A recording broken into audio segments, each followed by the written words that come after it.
ये martial arts के king Bruce Lee हैं। आज दुनिया उन्हें एक जबरदस्त एथलीट और एक्शन हीरो के नाम से जानती है। लेकिन ये भी सच है कि वो हांगकांग के चाचा डांसिंग चैंपियन भी थे। उनकी नज़र इंतहाई कमज़ोर थी और एने के बगैर ठीक से देख नहीं सकते थे। वो कॉन्टैक्ट लेंस इस्तेमाल करने वाले पहले इंसान थे।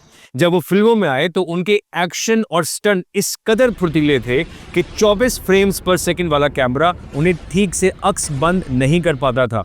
यही वजह थी कि इनके सीन 32 फ्रेम फी सेकंड पर फिल्माए गए।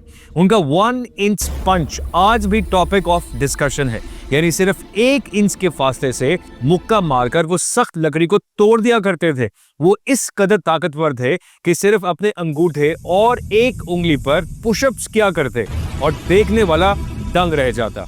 ब्रूस ली शायद दुनिया का वो पहला एथलीट था जिसने वर्जिश के लिए कस्टमाइज्ड इक्विपमेंट बनवाया हुआ था। ब्रूस ली को हमेशा लगता था कि वो ज्यादा अरसा नहीं जी सकेंगे और अपने वालिद की तरह 30s में ही मर जाएंगे। अपनी मौत के बारे में उनकी पेशन गोई सच साबित हुई और वह 32 बरस की उम्र में चल बसे।